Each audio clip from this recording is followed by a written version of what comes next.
Hello friends, तो हम neuro anatomy के एमसीक्यूज पढ़ रहे थे।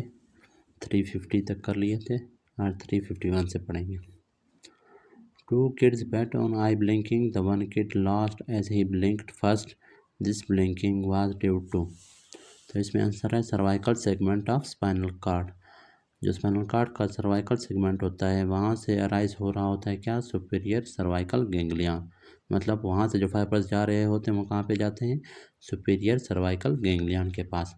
और ये कौन से फाइबर्स होते हैं, sympathetic fibres. Pre ganglionic fibre superior cervical ganglion के पास गए, वहाँ से पोस्ट गैंग्लियनिक फाइबर्स निकलेंगे, वो आई बाल के पास जाएंगे, आई के डायलेटर प्यूपिल के पास जाएंगे। ठीक है, जो डायलेटर प्यूपिल है, ये प्यूपिल है, प्यूपिल के आसपास एक राउंडेड मसल होता है, वो तो कंस्ट्रक्टर प्यूपिला होता है, और एक इस तरह का ये रेडियल मसल होता है, रेडियल फाइबर जो उसके होते हैं। अब ये जो रेडियल फाइबर्स होते हैं जिसके ये जो मसल है ये सारा एक मसल है, ठीक है, इसको कहते हैं डायलेटर प्यूपिलाई। तो इसके पास फाइबर्स आ रहे होते हैं sympathetic fibres superior cervical ganglion से। तो वो जब एक्टिवेट होंगे तो क्या करेंगे, प्यूपिल की डायलेशन करेंगे। तो सिंपैथेटिक नर्वस सिस्टम जब एक्टिवेट होता है प्यूपिल डायलेट होता है, जिसको कहते हैं माइट्रियासिस या प्यूपिलो डायलेशन। तो एक तो ये काम करता है सिंपैथेटिक फाइबर। दूसरे सिंपैथेटिक फाइबर जो सुपीरियर सर्वाइकल गैंग्लियन से आ रहे हैं वो किसके पास जाएंगे, अपर आईलिड के। अपर आईलिड में हमारे पास सुपीरियर टर्सल मसल होता है या मुलर मसल, उसको वो इनर्वेट करता है और वो फिर क्या करेगा, अपर आईलिड को ओपन रखता है। अब हमारे पास क्या है, तो सुपीरियर सर्वाइकल गैंग्लियन से जो फाइबर्स आ रहे हैं वो एक तो प्यूपिल की डायलेशन कर रहे हैं, दूसरा अपर आईलिड को ओपन रख रहे हैं। तो जब हमारे पास फैटिक होगा, जब वो सिंपैथेटिक नर्वस सिस्टम उसकी एक्टिविटी थोड़ी स्टॉप होगी तो फिर क्या होगा, आईलिड क्लोज हो जाएगा और ब्लिंकिंग हो जाएगी। तो ये इसमें आप ये ना समझना है कि ये ब्लिंकिंग रिफ्लेक्स है या कार्नियल रिफ्लेक्स है, जिसमें आप कुछ टेस्ट करते हैं कार्निया के साथ। तो वो ट्राइजेमिनल का ऑप्थेल्मिक डिवीजन कैरी करता है, सेंसेशन को ब्रेन के पास ले जाता है, वहाँ से फिर फेशियल नर्व के मोटर फाइबर्स जो होते हैं उसके थ्रू हमारे पास क्या होगा, अपर आईलिड हमारे पास आई बाल क्या होगा, क्लोज हो जाएगा आर्बिकुलस आक्यूलाई की मदद से। तो ये वो वाले नहीं है, ये हमारे पास ब्लिंकिंग रिफ्लेक्स नहीं है या कार्नियल रिफ्लेक्स नहीं है, बल्कि ये एग्जॉस्शन की वजह से ब्लिंकिंग हुई है। तो एग्जॉस्ट क्यों हुआ, क्योंकि सुपीरियर सर्वाइकल गैंग्लियन से जो सिंपैथेटिक फाइबर्स आ रहे थे उनकी एक्टिविटी, उनमें एक्शन पोटेंशियल्स कुछ अरसे तक होते हैं, उसके बाद वो ब्लॉक हो जाते हैं और फिर ब्लिंकिंग होती है। तो इस वजह से इसमें बी ऑप्शन करेक्ट है। Medial lemniscus formed by deconstruction of, ये मैंने बार बार आपको पढ़ाया है, इंटरनल आर्कुएट फाइबर्स। अब ये हमारे पास कैसे होता है, डार्सल कॉलम है, ये हमारे पास क्या है, सॉरी, हाँ बस ये आप समझेंगे क्या है, हमारे पास डार्सल हार्न है और ये एंटीरियर हार्न हो गए, और यहाँ से ये सेंसरी फाइबर्स या सेंसरी रूट है, ठीक है, सेंसरी रूट आ रहा है, ठीक है, और ये यहाँ से ऊपर जाएंगे, डार्सल कॉलम के फाइबर्स हैं, ठीक है, इस साइड से भी इसी तरह से आएंगे, डार्सल कॉलम के फाइबर्स हैं। अब ये फाइबर्स क्या, जब लोअर मेडुला में पहुँचेंगे, फॉर एग्जांपल ये मेडुला है, लोअर मेडुला में ये जाके क्या होंगे, क्रॉस होंगे अपोजिट साइड पे। अब ये जो डार्सल कॉलम के फाइबर्स हैं ये दो तरह के फेसिकुलस बना रहे थे, दरमियान वाले जो थे, जो लोअर लिम्ब के लिए आ रहे थे वो दरमियान में जा रहे थे, जो अपर लिम्ब के लिए आ रहे थे वो लेटरली। जो दरमियान वाले फाइबर्स होते हैं दो फेसिकल होते हैं, उनको कहते हैं फेसिकुलस ग्रेसिलस है, और लेटरल वाले होते हैं उनको कहते हैं फेसिकुलस क्यूनियटस। तो ये क्यूनियटस और ग्रेसिलस वाले फाइबर्स अपोजिट साइड के, इस साइड के फेसिकुलस ग्रेसिलस और क्यूनियटस के फाइबर्स अपोजिट साइड पे। अच्छा, इसमें एक बात याद रखना, जो नीचे से फाइबर्स आ रहे होते हैं ये दरमियान वाले फाइबर्स हैं, ये समझिए फेसिकुलस ग्रेसिलस है राइट का, लेफ्ट का, ये राइट का, और ये क्यूनियटस है राइट का और ये लेफ्ट का, ये फेसिकुलस हैं, ठीक है, फेसिकुलस ग्रेसिलस और क्यूनियटस, फेसिकुलस ग्रेसिलस और फेसिकुलस क्यूनियटस इन फाइबर्स को कहते हैं। और लोअर मेडुला में फिर क्या होता है, यहाँ पर न्यूक्लियाई होते हैं, उनको फिर कहते हैं न्यूक्लियस ग्रेसिलस और न्यूक्लियस क्यूनियटस, क्योंकि वहाँ पर सेकेंड ऑर्डर न्यूरॉन के सेल बॉडीज होंगे। तो वहाँ पर लोअर मेडुला में न्यूक्लियस क्यूनियटस और न्यूक्लियस ग्रेसिलस के फाइबर्स अपोजिट साइड पे फिर क्रॉस करेंगे। तो फिर जब क्रॉस हो गए इन फाइबर्स को, इन क्रॉसिंग फाइबर्स को हम कहते हैं इंटरनल आर्कुएट फाइबर्स। और ये फाइबर्स हमारे पास जब क्रॉस हो गए तो ऊपर जाके ये क्या बनाएंगे, लेमिनिस्कस, मीडियल लेमिनिस्कस उसको कह रहे हैं। तो वो पूछ रहे हैं कि मीडियल लेमिनिस्कस को कौन बना रहा है, तो क्या है, इंटरनल आर्कुएट फाइबर्स। अगर ये ऑप्शन में नहीं होगा तो होगा न्यूक्लियस ग्रेसिलस एंड क्यूनियटस, या फिर होगा फेसिकुलस ग्रेसिलस एंड क्यूनियटस। अगर ये भी नहीं होगा तो फिर क्या होगा, dorsal column medial lemniscus system. तो उसको आपने करेक्ट करना है। सुपीरियर कोलिकुलस इज कंप्रेस्ड है, it will affect eye muscles and causes what है। अब सुपीरियर कोलिकुलस जब इसका काम क्या था, विजुअल रिफ्लेक्स था, सॉरी हमारे पास हेड नेक एंड आई की मूवमेंट्स थे, आई बाल के मूवमेंट्स थे in response to visual stimuli. तो ये रिफ्लेक्स मूवमेंट्स थे of head neck and eye ball, तो उसको सुपीरियर कोलिकुलस कंट्रोल कर रहा था। अब सुपीरियर कोलिकुलस में जब और अपोजिट साइड का सुपीरियर कोलिकुलस, तो सुपीरियर कोलिकुलस में जब कोई कंडीशन इसको अफेक्ट करेगा तो फिर क्या होगा, आई बाल की जो मूवमेंट्स होंगी वो अफेक्ट होंगी, और फिर हमारे पास क्या होगा, कंट्रालैटरल सेकेड्स होंगे। कंट्रालैटरल सेकेड्स का मतलब होता है, एक होता है निस्टिग्मस जिसमें आई बाल पूरा हमारे पास, एक आई बाल या कभी कभार बायलैटरल भी हो सकता है, पूरा हमारे पास एक दफ़ा लैटरल जाता है फिर मीडियल, या फिर मीडियल पहले जाता है फिर लैटरल। लेकिन इसमें क्या होता है, मतलब अवे फ्रॉम द टारगेट जाता है। लेकिन सेकेंड्स में भी हमारे पास फिर क्या है, फास्ट मूवमेंट्स होते हैं। आई बाल हमारे पास फुल कंप्लीट नहीं जा रहा, थोड़ा, और दोनों आई बाल एक तरह थोड़ा सा लैटरल फिर मीडियल, मिड लैटरल फिर मीडियल इसको कहते हैं सेकेंड, जिसको सेरिबेलम और सुपीरियर कोलिकुलस कंट्रोल कर रहे होते हैं आई बाल के मूवमेंट को। तो सुपीरियर कोलिकुलस या सेरिबेलम के डैमेज दोनों की वजह से सेकेंड्स हो सकते हैं। रैपिड अल्टरनेटिंग आई बाल के मूवमेंट्स होते हैं and person can not see it's target. वो अपने फिक्सेशन पॉइंट पे टारगेट पॉइंट को फिक्स, उसके ऊपर फिक्स विजन नहीं देख सकेगा, बल्कि फिक्सेशन पॉइंट के इर्द गिर्द उसके आई बाल की मूवमेंट्स होती रहेगी, इसको कहते हैं सेकेंड। फिर all central primary somatosensory nucleus for damage division of these are primary sensory. अब प्राइमरी सोमेटो सेंसरी हमारे पास न्यूक्लियाई कौन से हैं, डार्सल ग्रेव स्पाइनल कार्ड आपको पता है, उसमें सारे सेंसरी फाइबर्स हैं। डार्सल वाइट कॉलम जो है या तो वो भी हमारे पास क्या है, सेंसरी फाइबर्स हैं। ट्राइजेमिनल का न्यूक्लियस कौन सा, सेंसरी। अब इसमें ये जो अब अगला है डार्सल ग्रे मैटर है और डार्सल वाइट है, और क्या है एब्ड्यूसेंट न्यूक्लियस, ये नहीं हो सकता क्योंकि एब्ड्यूसेंट हमारे पास मोटर नर्व है। अब dorsal grey and trigeminal complex, ये भी नहीं हो सकता। डार्सल ग्रे तो सेंसरी है, लेकिन ट्राइजेमिनल कॉम्प्लेक्स का मतलब ट्राइजेमिनल सेंसरी और ट्राइजेमिनल मोटर न्यूक्लियस दोनों, तो वो सिर्फ सेंसरी की बात पूछ रहा है, तो ये वाला ऑप्शन करेक्ट है। What is normal CSF pressure over 10 to 25 centimetre, ये आपको रटना है। फिर है प्रोजेक्टिव फाइबर्स आर फाउंड, ये मैंने आपको बताए थे। प्रोजेक्टिंग फाइबर्स कहाँ से होते हैं, सेरिब्रल कॉर्टेक्स से, थैलेमस या इंटरनल कैप्सूल या क्रेनियल नर्व के न्यूक्लियस के पास जो फाइबर्स जा रहे होते हैं वाइट फाइबर्स, उनको कहते हैं प्रोजेक्टिव फाइबर्स। तो इंटरनल कैप्सूल से प्रोजेक्टिव फाइबर्स सेरिब्रल कॉर्टेक्स के पास जा रहे होते हैं, जिनको कोरोना रेडिएटा कह रहे होते हैं। तो इसमें हमारे पास आंसर है इंटरनल कैप्सूल। ठीक है, पहला ऑप्शन था। Which nerve is motor and sensory है, मतलब मिक्स नर्व कौन सा है इनमें से, फेशियल नर्व है, क्योंकि ऑप्टिक और ओल्फैक्टरी सेंसरी नर्व है, एपोग्लोसल मोटर नर्व है, और फेशियल नर्व हमारे पास मोटर भी है सेंसरी भी है। फिर है in RTA the loss of phonation है and can not speak, which area is damage है। अब फोनेशन मतलब वो बात नहीं कर सकता बंदा और स्पीक भी नहीं कर सकता, तो कौन सा area, posterior lateral part of inferior frontal gyrus damage हुआ है, क्योंकि वहाँ पर ब्रोकाज एरिया होता है और बंदा स्पीक नहीं कर सकता। Patient of meningitis was given treatment after few is presented with morning headache and papilloedema. तो ट्रीटमेंट तो हमने पेशेंट ऑफ मेनिंजाइटिस की, लेकिन उसके बाद पेपिलो एडिमा और मॉर्निंग हेडेक हो रहा है, तो इसका मतलब इंट्राक्रैनियल प्रेशर हाई हो रहा है, और क्यों होता है, हाइड्रोसेफलस की वजह से। ठीक है, वेंट्रिकल्स में CSF एक्युमुलेट हो गया है। Visual fibres after crossing optic chiasma past lateral geniculate body to optic radiation है। ठीक है, ऑप्टिक क्याज्मा के पास क्रॉसिंग करने के बाद वो जाते हैं एज ए ऑप्टिक ट्रैक के तौर पर जाते हैं लैटरल जेनिकुलेट बॉडी के पास, वहाँ से फिर ऑप्टिक रेडिएशन के तौर पे आगे जाते हैं कहाँ पर, विजुअल कॉर्टेक्स था। ऑप्टिक नर्व इस क्या है, DA स्पेशल सोमेटिक अपरेंट। अच्छा, ये अभी आपको समझा देता हूँ कि इनमें क्या डिफरेंस है। देखिए, सबसे ऊपर लिखा हुआ है जनरल विजरल अफरेंट, ये बहुत सारे फाइबर्स होते हैं, आपने न्यूरो एनाटॉमी में पढ़े थे। जनरल विजरल अफरेंट थे, फिर जनरल विजरल इफरेंट थे, फिर जनरल सोमेटिक अफरेंट हैं, फिर जनरल सोमेटिक इफरेंट हैं। ठीक है, फिर है स्पेशल सोमेटिक अफरेंट हैं, फिर स्पेशल सोमेटिक इफरेंट हैं। तो ये हमारे पास हैं। अब ये बहुत सारे इस तरह के फाइबर। अब जनरल विजरल मतलब इंटरनल जो आर्गन्स हैं, जैसे GIT रिस्पायरेटरी ट्रैक्ट, उनको विजरा कहते हैं, और जनरल विजरा इनको कहते हैं। तो उनसे जो सेंसरी फाइबर्स आ रहे होते हैं, ठीक है, तो उनको कहते हैं जनरल विजरल अफरेंट। और वो फाइबर्स जो कि इन्हीं विजरास के पास क्या ले जा रहे होते हैं, मोटर फाइबर्स जो इनके पास जा रहे होते हैं, इनकी मोटर इनर्वेशन, स्मूथ मसल जो होते हैं जीआईटी के, रिस्पायरेटरी ट्रैक के और उनके ग्लैंड्स को जो मोटर फाइबर्स इनर्वेट करते हैं उनको हम कहते हैं जनरल विजरल इफरेंट्स। जैसे वेगस नर्व है, ग्लॉसोफेरेंजियल नर्व है, इनमें जनरल विजरल अफरेंट फाइबर्स भी होते हैं क्योंकि ये सेंसेशन को भी कैरी कर रहे होते हैं यहाँ से, और साथ में इनको मोटर फाइबर्स भी मोटर सेंसेशन भी दे रहे होते हैं, मोटर इनर्वेशन भी कर रहे होते हैं। तो जनरल विजरल इफरेंट है। फिर है जनरल सोमेटिक एफरेंट, मतलब ये जो जितने भी फाइबर्स हैं ये नर्व्स के अंदर होते हैं। किसी नर्व में सिर्फ ये होगा, किसी नर्व में ये दोनों होंगे, किसी नर्व में ये चारों होंगे, इस तरह से होता है।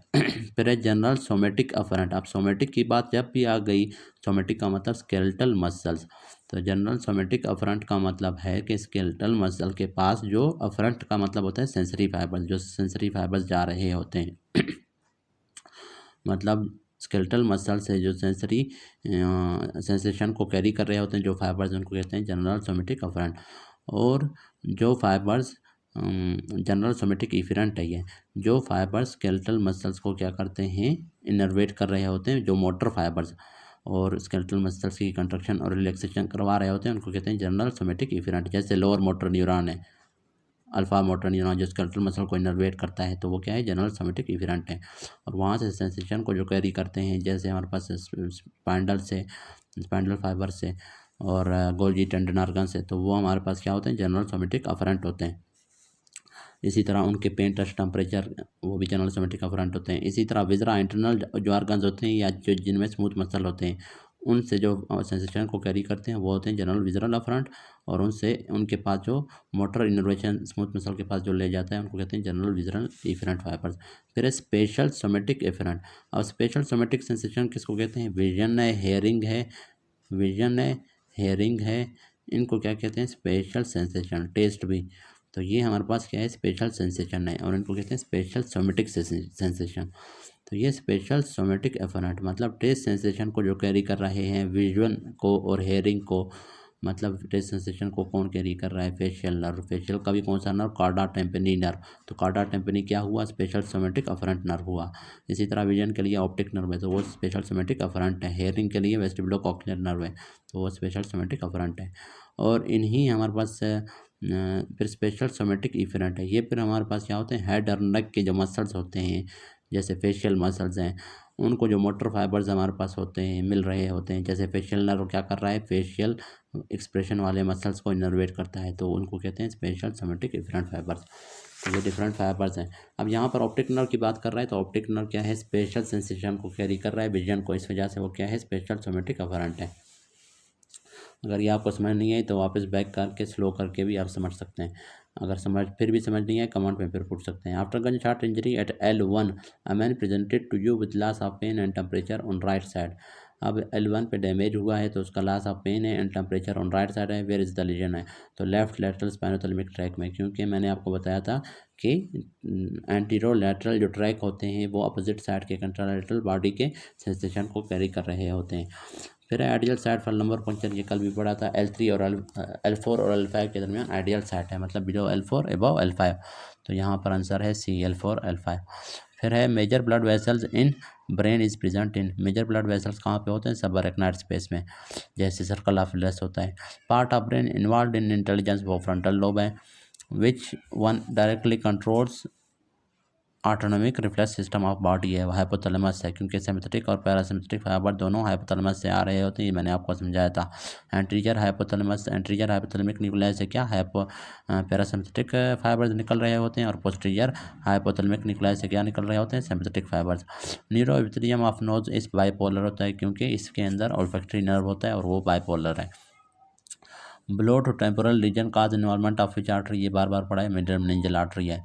Which space is accessed after passing the interlaminar ligament during LP है, तो ये है एपिड्यूरल स्पेस, ये भी हमने पढ़ा हुआ है। Which type of loss occurs due to lesion at post central gyrus, post central gyrus आपको पता है सेंसरी एरिया होता है, तो वहाँ पर अभी कौन सा लॉस होगा, सेंसरी एरिया। देखें सेंसरी एरिया है तो सेंसेशन लॉस होंगे। अगर प्री सेंट्रल एरिया डैमेज होता तो मोटर लॉस होता। True about pia mater is extends into sulci and fissure of brain, तो ब्रेन के जो सल्काई होते हैं, सल्काई का मतलब खड्डे, और इसी तरह फिशर्स होते हैं, उनके अंदर एक्सटेंड कर रहा होता है, मतलब ब्रेन को फुल उसने कवर किया होता है। तो ड्यूरा एंड रेक्टाइल मैटर कहाँ तक एक्सटेंड हो रहे होते हैं, S2 तक, ये भी इंपॉर्टेंट पॉइंट है। लेकिन पाया मैटर एक्सटेंड होता है up to the tip of coccyx तक, मतलब इसने सारे स्पाइनल कॉर्ड को और वर्टिब्रल कॉलम को इस तरह से कवर किया होता है। फाइनल कॉमन मोटर पाथवे क्या होता है, अल्फा मोटर न्यूरॉन, जिसको लोअर मोटर न्यूरॉन भी कहते हैं। और ये हमारे पास क्या है, स्केलेटल मसल वाला या सोमेटिक नर्वस सिस्टम की बात कर रहे हैं। अगर ऑटोनॉमिक नर्वस सिस्टम की हम लोग बात करें तो वहाँ पर जो मोटर फाइबर्स होते हैं जिनको हम कहते हैं विजरल इफरेंट्स कह रहे थे जिनको, तो उनमें हमारे पास जो होते हैं अल्फा मोटर न्यूरॉन, उनको नहीं कहते हैं। A man unable to hold a mug of coffee an image of shoulder and hand movement on which part of brain. अब ये पूछ रहा है कि एक बंदा है, जब वो मग ऑफ काफ़ी को पकड़ना चाहता है तो उसको पकड़ने से पहले प्लानिंग ऑफ मूवमेंट्स कहाँ पे होती है, वो प्री मोटर एरिया में होती है, प्राइमरी मोटर एरिया में, लेकिन सबसे पहले प्री मोटर एरिया में होता है। तो उसका इमेज ड्रा होता है वहाँ पर शोल्डर एंड हैंड मूवमेंट की, किस तरह से मूवमेंट करने, किस तरह से काफ़ी के कप को, मग को पकड़ना है। तो प्री मोटर एरिया उसका डैमेज है, इस वजह से उसका मूवमेंट्स का हमारे पास क्या है, इमेज नहीं बन रहा, इस वजह से वो फिर पकड़ नहीं पाता। पहले इमेज बनेगा, उसके बाद प्लानिंग होगी, प्लानिंग बेसल गैंग्लिया करता है, उसके बाद फिर हमारे पास एक्शन होगा। तो एक granular cerebral cortex is present इन, ये होता है प्राइमरी मोटर एरिया में, क्या होता है, एक ग्रेनुलर सेरेब्रल कॉर्टेक्स, मतलब उसमें ग्रेन्यूल्स नहीं होते हैं। नियोस्ट्राटम कॉन्टेंस, ये भी मैंने आपको बेसल गैंग्लिया में पढ़ा दिए थे डिटेल से, कि हमारे पास नियोस्ट्राटम में क्या क्या आता है, क्वाड्रेट प्लस प्यूटामिन, और क्वाड्रेट प्लस लेंटिफॉर्म किसको, इसको कहते हैं कार्पस स्ट्राटम। क्वाड्रेट प्लस ग्लोबस प्लैटस को हम क्या नाम दे रहे थे, ग्लोबस प्लैटस एक्सटर्ना और इंटरना, और साथ में प्यूटामिन, इन सब को हम नाम दे रहे थे, वही सेम, मतलब corpus striatum. Caudate plus globus pallidus interna, ये तो नहीं है, ग्लोबस प्लैटस ये वाला भी नहीं है। अब देखिए यहाँ पर इन्होंने एक्सप्लेनेशन में दिया हुआ है, नियोस्ट्राटम में क्या आता है, क्वाड्रेट प्लस प्यूटामिन, फिर कार्पस स्ट्रैटम में क्वाड्रेट प्लस लेंटिफॉर्म, या फिर लेंटिफॉर्म में क्या क्या आता था, ग्लोबस प्लैटस प्लस प्यूटामिन। तो क्वाड्रेट, कार्पस स्ट्रैटम में आप कह सकते हैं क्वाड्रेट प्लस प्यूटामिन प्लस ग्लोबस प्लैटस। अच्छा, पेलियोस्ट्राटम में सिर्फ ग्लोबस प्लैटस आता है, और लेंटिफॉर्म न्यूक्लियस में ग्लोबस प्लैटस प्लस प्यूटामिन आता है। यहाँ पर इन्होंने प्यूटामिन नहीं लिखा हुआ, तो इन दोनों को इकट्ठे कहते हैं लेंटिफॉर्म न्यूक्लियस। तो ये लेंटिफॉर्म न्यूक्लियस या ग्लोबस प्लैटस प्लस प्यूटामिन जब मिल जाते हैं क्वाड्रेट के साथ, तो उसको कहते हैं कार्पस स्ट्रैटम। लेकिन क्या है, क्वाड्रेट का प्यूटामिन के साथ मिलना नियोस्ट्राटम में। हाइफीमा क्या होता है, blood in anterior chamber, anterior pituitary tumour compressing central optic chiasma, visual field defect will be bilateral temporal field, ये भी मैंने आपको पहले पढ़ाया था, या इसको कहते हैं बायलैटरल बायटेम्पोरल हेटेरोनाइमस हेमिनोप्सिया, इस कंडीशन को। क्योंकि ऑप्टिक क्याज़मा में मैंने आपको बताया था कि ऑप्टिक क्याज़मा में इस सेट के नेजल फाइबर्स और इस सेट के नेवल फाइबर्स क्रॉस कर रहे होते हैं, और नेजल फाइबर क्या कर रहा था, टेम्पोरल फील्ड को, विजुअल सेंसेशन को कैरी कर रहा था, तो दोनों का टेम्पोरल फील्ड लॉस होगा, तो बायटेम्पोरल हेटेरोनाइमस हेमिनोप्सिया इसको कहते हैं। सेंसरी सप्लाई ऑफ टेम्पोरल या parietal area of scalp by which of the following nerve है, वो है आरिकुलो टेम्पोरल नर्व, जो कि ब्रांच है मैंडिबुलर नर्व की, और मैंडिबुलर नर्व किसकी ब्रांच है, ट्राइजेमिनल नर्व की। Child presented with scaphocephaly which suture close prematurely sagittal. अब सैजिटल सूचर जब प्रीमेच्योरली क्लोज होगा, फॉर एग्जांपल इस तरह है, कि इस तरह से होता है ना ब्रेन, यहाँ पर हमारे पास होता है कोरोनल सूचर, यहाँ पर होता है सैजिटल सूचर, और पीछे हमारे पास लेम्टाइड सूचर होता है। अब अगर हमारे पास ये वाला जो सूचर है ये जल्दी क्लोज होगा, तो फिर ये जो राइट और लेफ्ट का जो हमारे पास सरकमफ्रेंस ऑफ स्कल बढ़ना था वो नहीं बढ़ेगा, मतलब इस बेबी का हेड इस तरह से नैरो होगा और लॉन्ग होगा, इस तरह से नैरो और लॉन्ग हेड होगा बच्चे का, तो उसको कहते हैं स्केफोसेफली। और इस ये क्या होते हैं, इन कंडीशंस को हम नाम दे रहे होते हैं craniosynostosis, synostosis. Cranio means brain, syn का मीन्स साइन का मतलब होता है मिल जाना, ऑस्टोसिस का मतलब सूचर्स का या जॉइंट्स का। तो स्कल के जो सूचर्स होते हैं अगर वो अर्ली क्लोज हो जाएं, जैसे सजिटल सूचर, तो उसमें क्या होता है, क्रेनियो साइन ऑस्टोसिस हो सकते हैं। अब इसके टाइप्स होते हैं, अगर सजिटल सूचर जल्दी क्लोज होगा तो उस क्रेनियो साइन ऑस्टोसिस को क्या नाम देते हैं, स्केफोसेफली, या डोलिकोसेफली भी इसको कहते हैं, डोलिकोसेफली मतलब, और इसको बूट शेप्ड स्कल भी कहते हैं।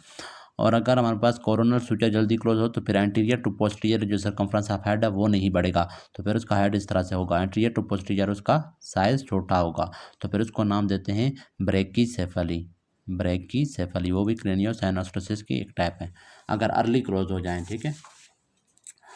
फिर इनकी क्या होती है, करेक्टिव सर्जरीज उनकी होती हैं।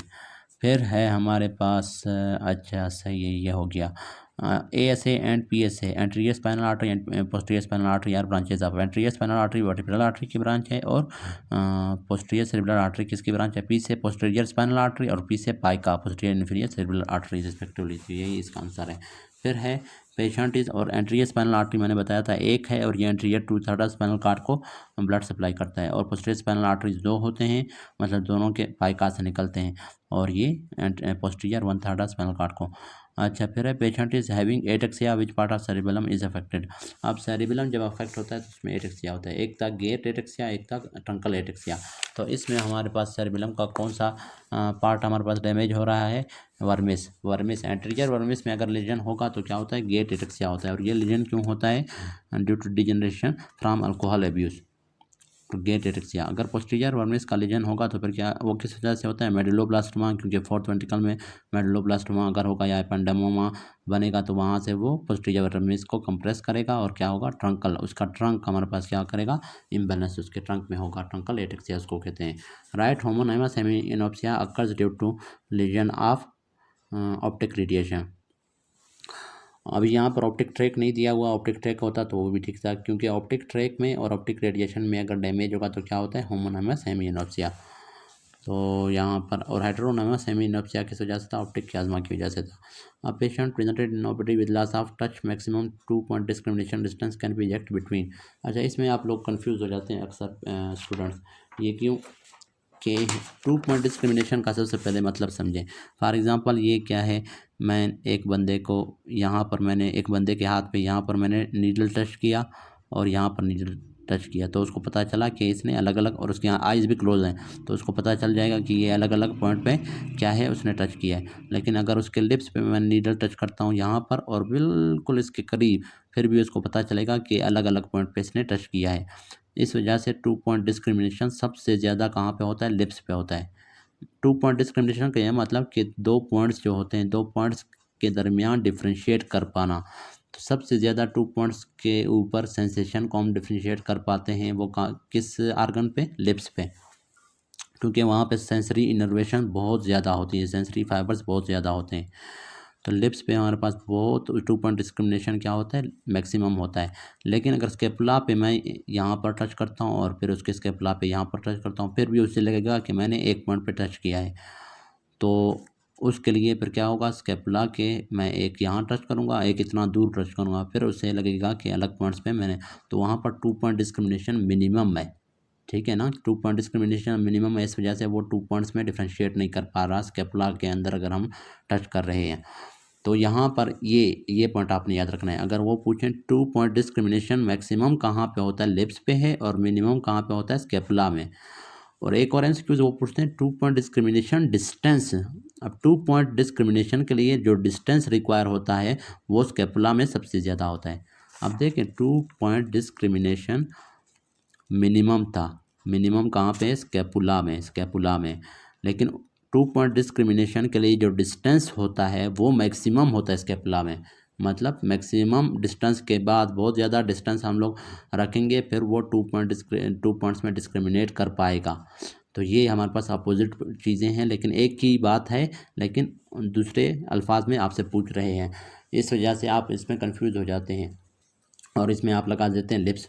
तो इसमें आपने लिप्स नहीं लगाना। अब यहाँ पर इसने यही चीज़ पूछा है कि एक पॉइंट है, अच्छा ये है patient present in OPD with loss of touch maximum 2 point discrimination distance का पूछा है इसने, कैन बी चेक्ड बिटवीन, तो वो स्केपुला के बीच है, यहाँ पर आंसर होगा इंटरस्केपुलर रीजन।